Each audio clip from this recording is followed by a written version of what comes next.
This is Forensic Talk with Jim Campbell. All talk and all crime, the unknown underworld of hookers and drugs, the shattered lives of girls next door who become drug addicts and in their hustle for drugs become streetwalkers and internet escorts, doomed by their addictions, ending up in jail, dying young from AIDS, overdoses, even murder. Inside the real world of good women on bad drugs, a tragic and true grim reality tale. That's tonight on Forensic Talk with Jim Campbell. And Mathew Braunstein was the art librarian and the curator at the Connecticut College, written 3 previous books, Micro Green Garden, Radical Vegetarianism, and Sprout Garden. And this book is Good Girls on Bad Drugs, Addiction, Nonfiction of the Happy Hookers. And he joins us in studio. Mark, thanks for coming down all the way from New London, other side of the state. Now, listeners, beware, this is going to be some grim stuff. What made you do this? Why did you do this? And tell folks what you did. Actually, it was more of I was being called. I was the one who was chosen by them. I lived in the Arboretum of Connecticut College for 26 years. It's a long, about 700-foot long road leading to the house, surrounded by woods. First 10 years I was living there, I was picking up the filled condoms and the empty beer cans, especially after Friday and Saturday nights. These Connecticut college students? Or? No. Well, see, now I figured it was high school students, okay? And then one day after 10 years of that, I came upon the car parked in my driveway, and it wasn't the high school quarterback and his rosy-cheeked cheerleader. Yeah. It was indeed a streetwalker and her John. And so that's when I realized what was really going on. And I was intrigued. I mean, I'm open-minded to the whole thing. I kind of feel sorry for people who have to resort to the car for that kind of thing. And about a year after that, I happened to have met one of these women. It was sort of by accident. I mean, she was hitchhiking. I gave her a ride. She propositioned me. I explained to her, I have no use for that. Paraplegic. We'll talk about that in a second. Sure. Okay. So she started telling me these really wild stories. And I told her, I'm a writer. And she said, well, you should write these things. Well, blah, blah, blah. I'm not going to do that. I have more important things to do. And I started hearing more of these stories. So then I began picking up these women, but not to hire them for the short-term companionship that most people would do, but rather to have them talk to me, tell them the story of their lives. I learned that they want to tell their stories, and in fact, they trusted you almost instantly. It seems like in a world they don't deal with anybody that's honest. Initially, I had to explain things to them, show them my crutches in my car, show them my short leg braces, explain to them my paraplegia, which is sort of my alibi for associating and consorting with prostitutes because they have nothing to offer to me. Okay, so that that was a little bit of an explanation initially, but then word got around to the other girls, and they would hear about this guy who'd pick you up, who just want to talk to you and pay you for your time. It's like a meter and a taxi cab. And you paid them for their time? I paid them for their time. Yeah. I paid them less than they'd been earning otherwise, but they're much more willing to have to just talk and tell the stories of their lives. Eventually, people, two of them actually called me up, wanting me to interview them. Oh. Yeah.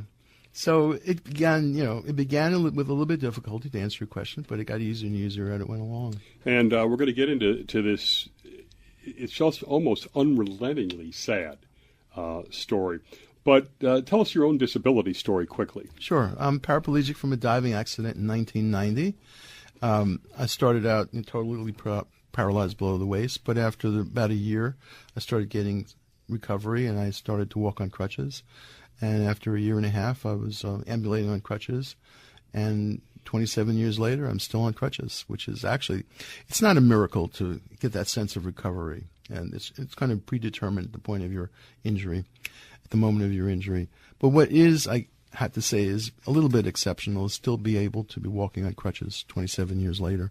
Most people's shoulders give out or their quadriceps on their legs give out.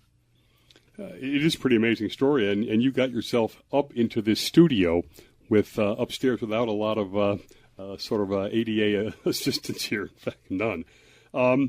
Okay, so the particular area of Connecticut, tell us a little about that and how shocked you were with what you found, and what is the commonality you found amongst these women?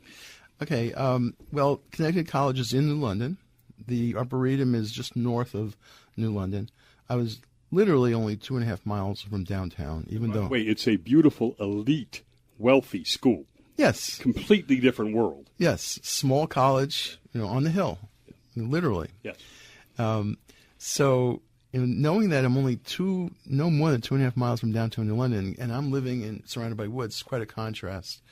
New London has long had a reputation as being a harbor for the sailors, initially whalers. Coast Guard is there. Coast Guard is there, and across the river is Groton, the submarine base. So you have a lot of sailors, and you have a lot of lonely sailors, and so New London became a center for prostitution. I mean, this has been historic throughout its ages, and it just continued to be so. There probably are, at this stage of the internet escorting, there's still more streetwalkers on the streets of New London than most of the other cities. I would have to say most of them migrated to the digital. Yeah. To the internet. Yeah. It's a big transition just in the past 10 years. Yeah. Now, the commonalities, addiction to drugs, and that's related to the abuses in their families, which seem horrendous. Is this across the board pretty much? Tell us. I'd have to say, having heard so many of these women's stories, it had become almost predictable that I can see where they're going. I know their origins. Very often broken homes. At least one of their two parents already is an addict. I happen to subscribe to the gene theory of addiction.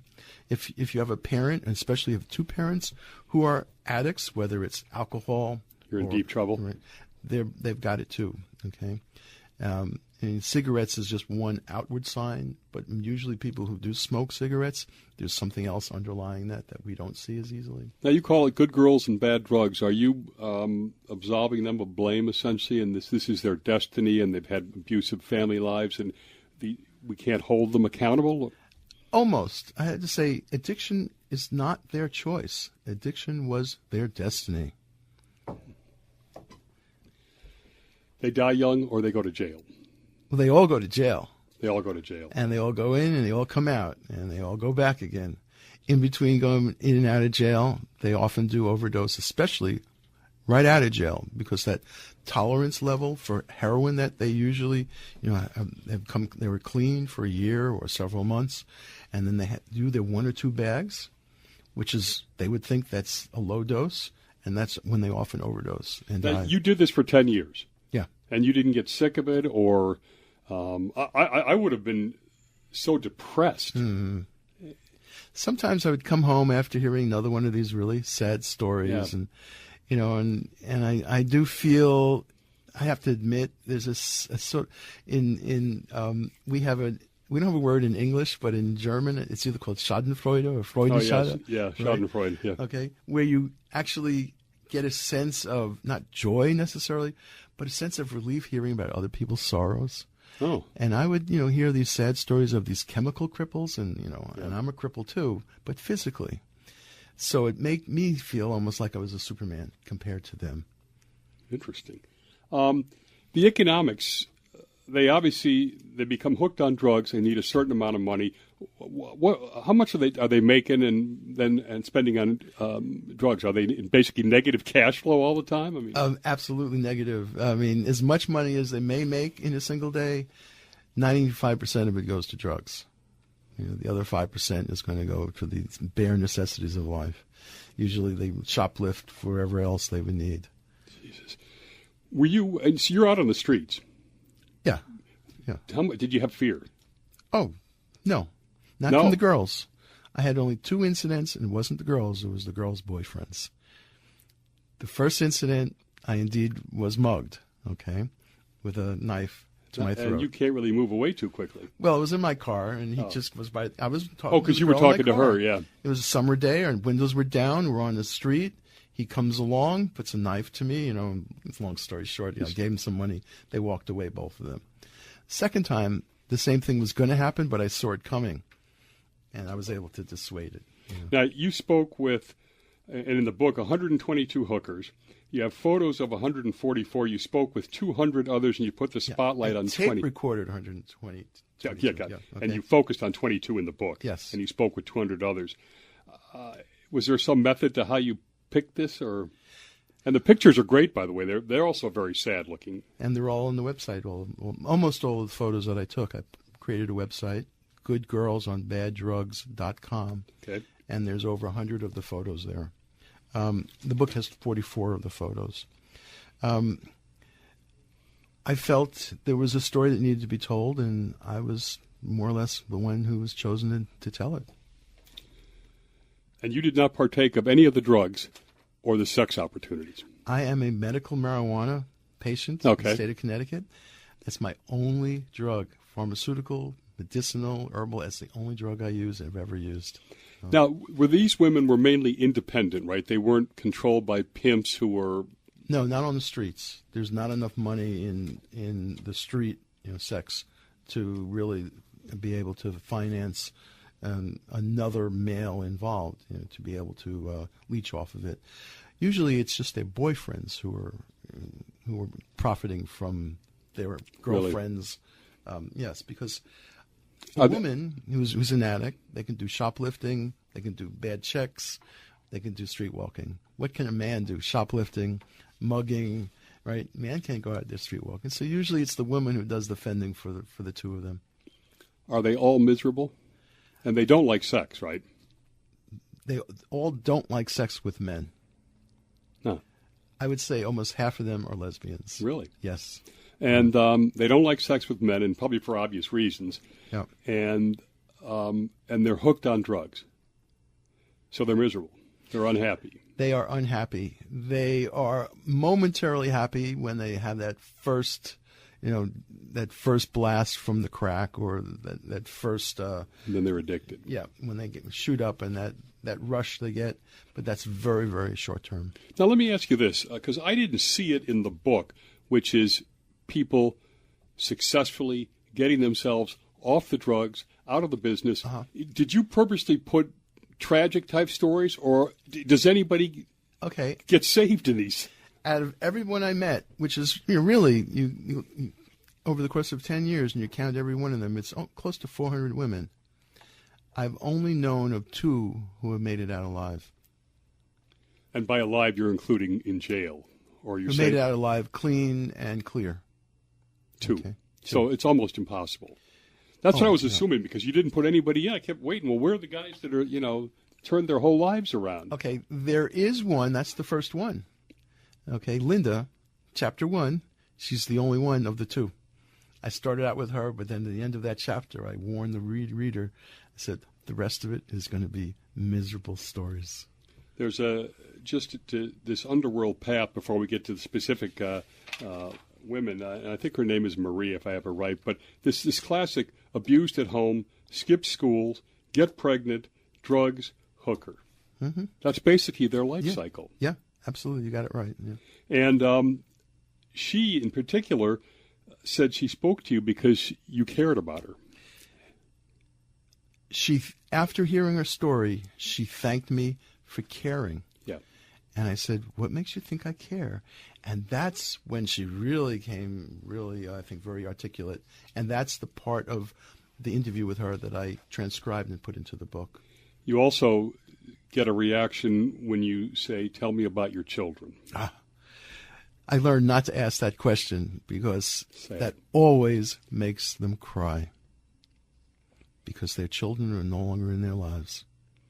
Sad. Now, we think those of us that aren't involved in this underworld, well, these are bad girls, they're bad people, they're spreading diseases and stuff, and you think they're good girls.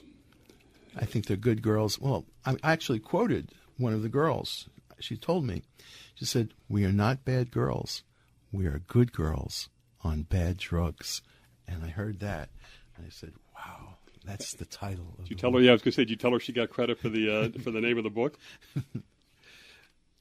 You're listening to Forensic Talk. We've been talking with Mark Braunstein about good girls on bad drugs. And he spent 10 years, literally, in the underworld. Tell us the 4 areas of southeast Connecticut. Sure. Was it driven by the fact that the casinos are there, or just that you happen to be there?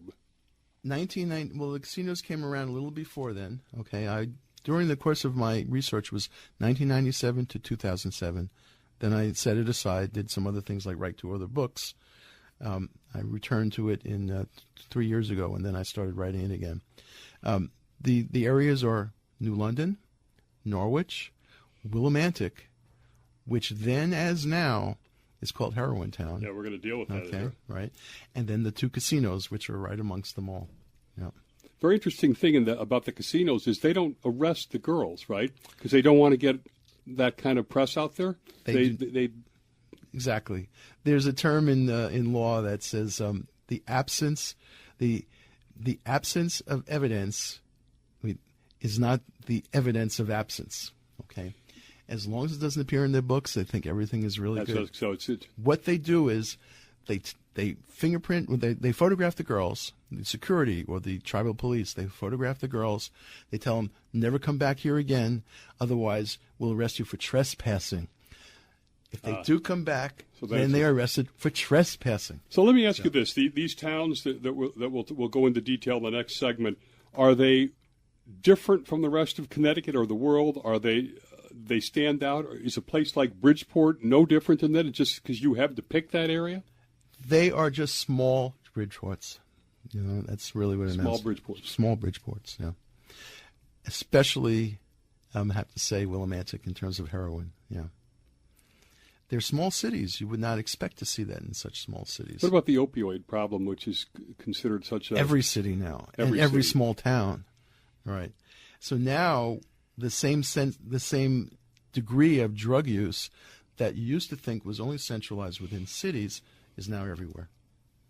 Is this, if we tie this to President Trump for a second, he gets elected because of this alienation of the middle class and the stagnating economy and no wage increase, huge opioid problem coming into the areas that were essentially blue-collar white areas that you would not expect this problem to be.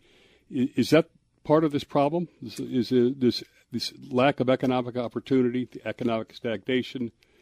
I don't know about that. I would say we look at every society throughout all of history. Drugs has had prostitution and drugs. Prostitution and drugs have always been part of the human genes. I mean, it's born with us to want to have sex and to want to do drugs. So, what do you think about these girls now that you know that you said it made you feel good about yourself, right? But you still I'm not a chemical cripple like they are, right? But you've got to feel bad about them. Yes, and absolutely. Did it bother you, or how did you able to tell such a gritty, as I said, unrelentingly depressing story?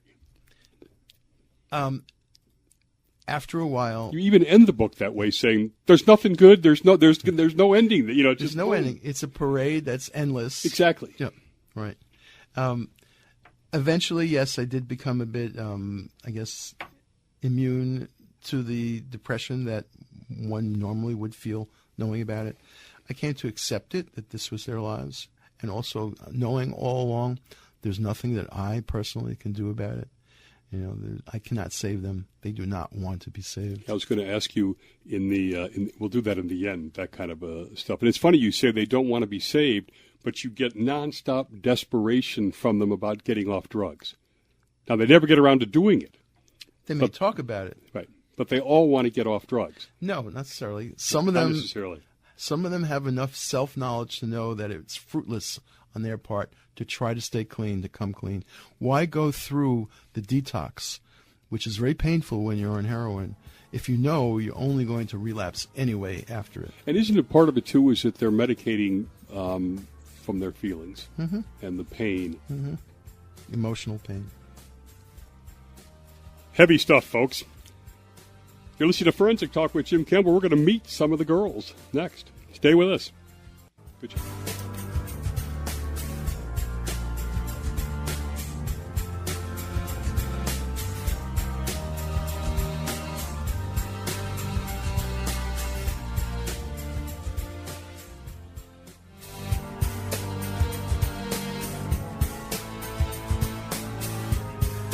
We're back with Mark Braunstein, author of Good Girls on Bad Drugs, and we're going to profile some of these girls of the underworld. And I think you mentioned Linda, right? already. She was the one success story. One success story, and she didn't fit the typical profile. She was young, white, not from a family that had turned her out and everything. That was a major factor. Her parents stuck with her.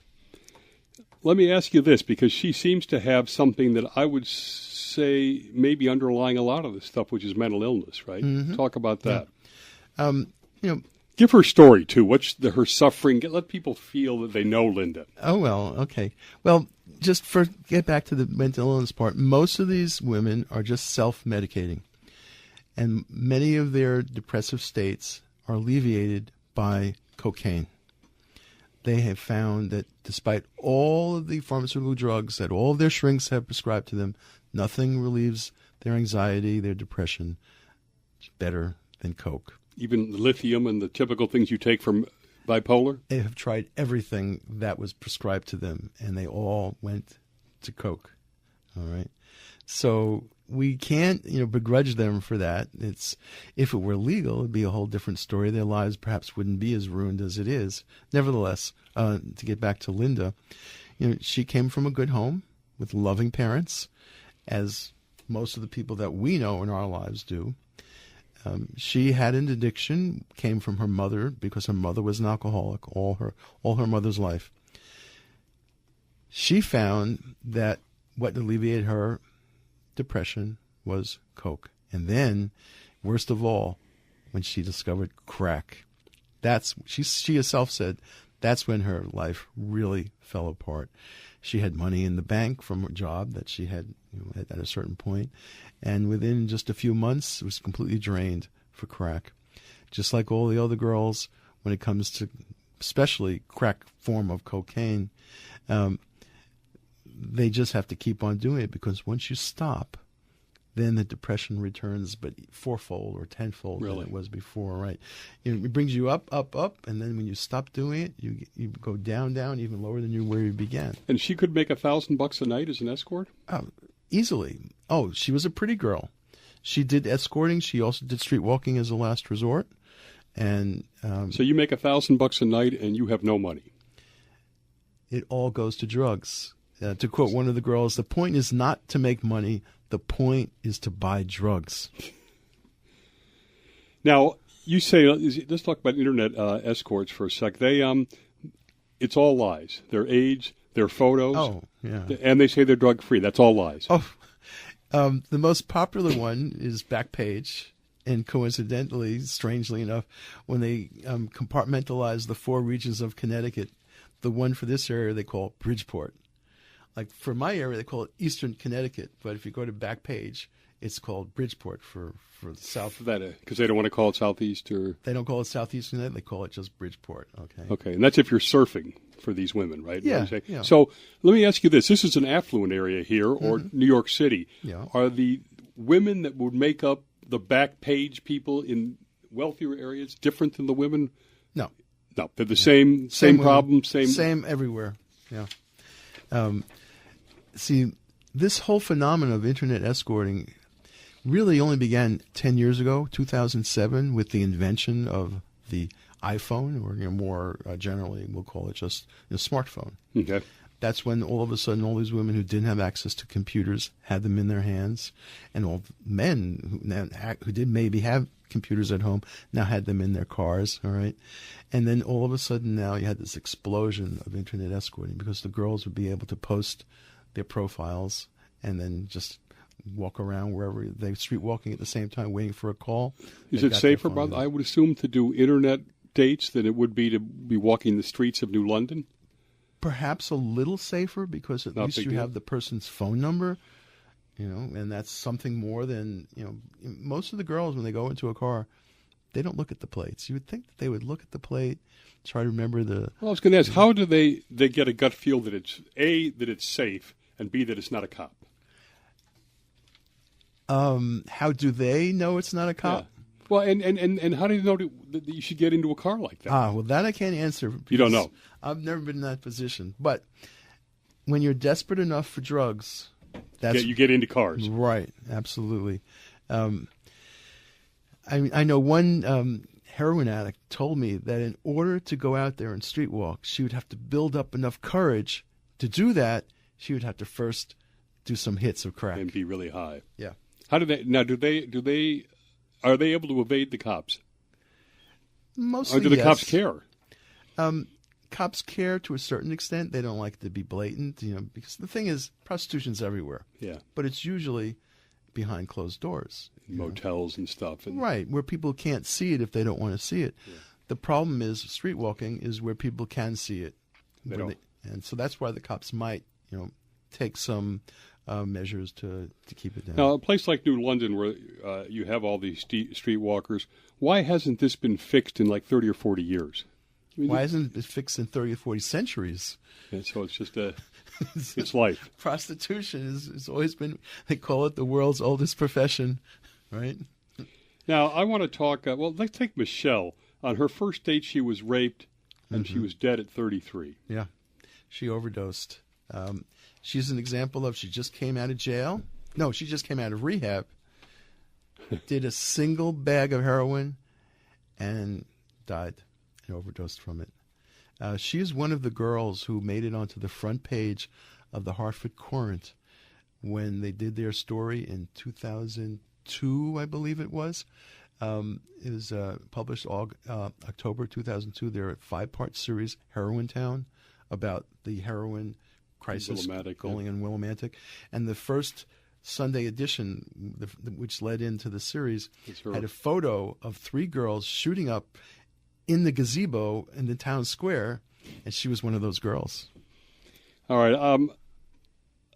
There's some others I want to go through, but I want to jump up to a real classy one that is a really sad case. And she went to Connecticut College and was brilliant and was a lawyer, and that's Renee. Mm-hmm. Yeah. And Renee Pellegrino, she went to law school, University of Connecticut, Law School in Hartford. That's where she discovered cocaine. And that, in very good example, it alleviated all of her depression. She even told her mother, who I know, said, "Ma, you should try it. You'll love it." Because her mother also suffered from the same depression that the daughter did, obviously. Now, let me ask, there's nobody else that's ever come out of Connecticut College who's become a hooker. That I know of, yeah, no. So that's why this is pretty, unique. She's got, it's very... It's hard for me to relate to that, that this is you can understand someone that comes from poverty and all this stuff. She's one of the top schools in the country, and she became a hooker, right? She became eventually a hooker. She first was doing at that time massage parlor. She was telling, this is a story she told me. I don't know if it's how true it could be. She had a boyfriend. She was telling the boyfriend she was working at a law practice when she was really working at a massage parlor in New London. But she had passed the bar exams, right? She passed the bar for Connecticut, yeah, but she never was given her license. You have to first appear before the board, and they set certain conditions for her because they knew then her criminal past. She had already had 14 arrests, both in Nevada, Connecticut, and Rhode Island. And so they made certain conditions before they would give her a license to practice, and she never even tried to meet them. Is she a beautiful person? I mean, physically and as a person. I met her when she was about 37 years old, past her prime, especially living a life on drugs. They look old. They all age very quickly because of the lifestyle, absolutely. Now tell us the sad demise. She was one of the 3 girls who I photographed who were murdered by Johns. And my photographs of them appear on the front pages of the New London Day and the Norwich Bulletin. And is that murder still unsolved? That went unsolved for about 14 years. And then there used to be a unit, the cold case team in Connecticut, and they applied all of their expertise on that. And through DNA, the person who the cops, the detectives of New London and Waterford, had all along suspected was the culprit. They didn't have enough evidence. He then went to jail for an assault and attempted strangulation of a girlfriend. Now that he went to jail, they were able to get his DNA, because you can't give it, by just voluntarily basis. And then they were able to do a DNA match with the rape kit. In the book, I don't know if I misread this, but were you at one point considered a suspect? No, The cops never questioned me. No. Okay. One of the girls, Mr. Friendly Man is how you refer to yourself, yes, right? Right. Yeah. Right. One of the girls. Well, when Renee was murdered, all of the girls had theories as who the murderer was, and they all figured it's a John, and so they went around spreading stories of it was this guy or that guy. Yeah. So one of the girls told me she thought it was this guy Brian, who was a boyfriend of one of the other girls in the streets. And then I heard from the other girls that she's going around telling that she thinks it was me. So the police never thought that. No, Okay. They never questioned me. No. Now tell us a little bit about Nicole. Is that crack baby? Mm-hmm. Mom put her out to be a hooker. Go ahead. She was born in York Correctional Institution for Women, the sole girl jail in Connecticut. Her mother. So she was born in prison. Yes, she's a prison baby. Her mother was a heroin addict. She went to jail. She was pregnant. She gave birth to Nicole in prison. Nicole was born addicted to heroin. Did she get? So obviously she's not taking heroin at age 2, 3, 4, 5. Does she get? No. Do you get through that? Or are you damaged from? According to Nicole, who was told this by her foster mother, the biological mother, when she still had visitation rights and pick up Nicole for her the day, when she returned Nicole to the foster mother said Nicole was drugged with heroin, because that's how the biological mother dealt with this crying baby, was by putting heroin into the milk. And by the way, you say the only effective treatment for heroin is? Heroin. After learning from all these girls who go through all of these futile attempts at staying clean and always relapse, you come to the conclusion that the only proven effective treatment for heroin addiction is heroin. And until we as a society come to agree with that, we're always going to be up against the wall of all of these failed attempts, all of these relapses. But so the way to fix that is to give them heroin, as some countries in this world now do. Really? Yes. Now that won't change what they're doing with their lives, will it? Unless they're not paying for it, I guess, and then have to sell themselves. Well, morphine is legal. Morphine is available by prescription. Morphine is a precursor. It's just of heroin, just a further step, of the process. Are there women? Are any of these women able to get stuff on prescription like opioids or OxyContin? That's many of them started. So that's where they started, right? But because I'm trying to think about if they can get these drugs that will help their mental illness, they won't have to be hookers, right? Right. But we don't solve that problem, do we? Unless you're saying we have to give them drugs. Well, since we have methadone available in this country, and people who have the money do pay for it. If they're totally destitute, they can get it through the clinic and not have to pay. Does it work? It would work if they were prescribed enough. Over 75 milligrams is what I believe is enough. But in this country, they usually keep it lower than that. Because you know why? After 75 milligrams, they start to get high on it. And they don't want them getting high on it. They don't want them to get high on it. So that's why, in other words, if there was a big enough dosage, it wouldn't have to be heroin treating heroin addiction. It might be the methadone. Yes, right. But methadone is just another opioid. Yeah, so it's not all right. Not a great deal, I guess. Okay, tell us a little bit about a John to give that side of the story. And you met a guy named Joe, right? I met two of the Johns. Okay.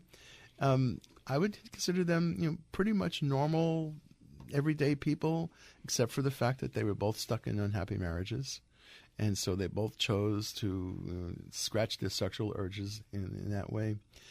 So they're not bad guys, in other words. Exactly so. I mean, I devoted a whole chapter to Joe. He's someone I got to know. He was a grandfather, right? Yeah, he was the father of 5 children and many more grandchildren. And he was married, unhappy. But did his wife know? His kids know? Anybody know? I suspect only one of the children knew. You know the kids, or? I went to his funeral and I met 2 of them. Now I knew the secrets that they didn't know, but I suspect one of the children knew. Did they wonder why you were there? Or? No. By the way, they've read the book by now, right? No, I don't think so. Oh, you don't? Well, I mean, you used his real name, Joe, right? Joe, but that's only his first name. Everyone's first names in there are real. But how many people are named Joe? Good point. So the two guys you're talking about are relatively normal guys, except for unhappy marriages. Mm-hmm. What's the ratio or percentage of people that are coming to abuse them or to beat them, or who are sick mothers? I don't know the percentage, but all it takes. Eventually, it's high. Yes, eventually all of the girls are assaulted. Eventually, all of the girls are raped. So it's just a matter of time. And when I would meet some of them who were just new to the streets, I would have to advise them and say, eventually, you're going to get raped. Will. Yes. Yeah. What is the saddest or the one that was most impactful to you of all these? It's easy for me to answer that question. It's this woman who had no legs. Oh, yeah. Okay. The last chapter. And she was able to get business. Well, she had leg braces. Okay. She was a below-the-knee amputee. Yeah. And she actually had no feet, literally no feet. She had legs, but below the knee was just bone. No. Why her? Why her what? That she was the one that... Because she's the one I was able to most identify with, perhaps. Yeah, I was going to say. One of the things she told me was if she had to be in a wheelchair, she couldn't live with that. She's so glad at least she can walk. And, there I was, sitting in the car with her, and I had my crutches. But at home, I use a wheelchair. So I think her story was probably the saddest story of them all. Let me ask you this. Do these women... not think of, do they not feel that they have other outlets to fix their problems, meaning the self-medicating? I mean, is prostitution an inevitability? No, absolutely not. If the drugs were not as expensive, for instance, no one goes out there on the streets to pay for their cigarettes. $10 for a pack, 2 packs a day, $20. And they have to have those, right? Yes. Oh, they all smoke. Okay. But if cigarettes cost as much as heroin, and cigarettes were made illegal, you'd have an armed rebellion because of all the people who are addicted to cigarettes. Well, it's only because of the expense that people go to the ends that they need to do. And you're listening to Forensic Talk with Jim Campbell from our flagship station, WGCH 1490 AM Greenwich. Our final segment is coming up next.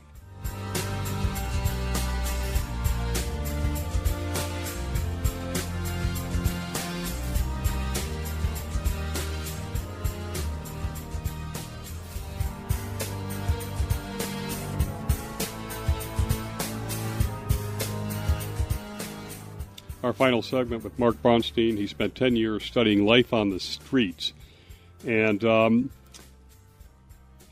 how did you avoid, and we kind of talked a little, getting infected by the despair and the helplessness? And do all the girls have nothing but despair and helplessness? No, they all have it. They may not all express it. But I know their stories without their even, in most cases, having to tell me already. So, yes, they all are unhappy. Okay, there you have 400 folks you've talked to over the years. How many what percentage mentally ill in your mind? With the various... depression? Probably 350. So is that the root of the problem? Probably. They need to medicate, and they chose various ways of medicating. Is it because they're not aware that you don't have to medicate with drugs? I mean, with illicit drugs? Right. There are many ways of addressing the mental illnesses they may suffer from. Drugs is only one of the many ways, and illegal drugs are only some of the drugs available. And we don't know the stories of the ones who were successfully medicated by pharmaceutical drugs because they don't have to prostitute themselves in order to pay for those drugs. That's what I'm getting back to now, what you said can't be done, but I was looking for a solution or how to make this better or how to have these lives not be so sad. Is there a path somewhere in here or not? Well, I have to tell you that... after 10 years. Yeah, I'd have to tell you that in 3 words, drug law reform. Okay, and how would that translate into these folks? Just like we went through 20 years ago, marijuana became a medical, recognized drug in half the states in this country. But 20 years ago, it was thought of as totally preposterous to think of it as medical marijuana. It took the referendum in California in November 1996 to turn that tide. Why not also, just like marijuana is just a wedge issue, it's the first step, medical marijuana. The next step after that was legalizing recreational marijuana. Yeah. Why stop there? Why not also crack, coke, heroin, and all the other drugs? Make them legal for recreational? Medical. Medical, or at least decriminalization, or medicalization, yes. That's what I've come to the conclusion. Okay, so you've got 400 women. Let me ask this now. They are now able to get whatever the drugs are that you think they need that would be legal. Is that heroin? What do you think? Medically. What do you think OxyContin is? It's just the same opioid drug. So it's OxyContin and they can get it. Would they not be prostitutes? If it were cheap enough, they would not be prostitutes. They would not be prostitutes. So that would fix that problem. Mostly. There's some people who are prostitutes anyway. Okay. I want to just go through this, and because it's emblematic of the whole thing. A girl named Kara, listen to this, raped at 5 years old. Between the ages of 5 and 13, molested by an older stepsister. 12 years old, lost her virginity at a hotel party. 16-year-old, her stepfather molested her. Mom still married the guy. And she became an alcohol addict and a drug addict. Alcohol mostly. How did she end up? The last that I heard from her, she was off of the streets because she had a boyfriend who was supporting her. But she was still doing drugs on and off and still doing alcohol on and off. Did you like her? Yeah, she was a very friendly person. Now, how does, when you've been abused from 5 years on, how do you not be an angry, cynical, bitter person? She probably was an exception. I don't think she had that anger that other people certainly So she's did. more of an exception. Yeah. All right, let me ask this now. We've talked about these commonalities, abuse, often raped, mental illness.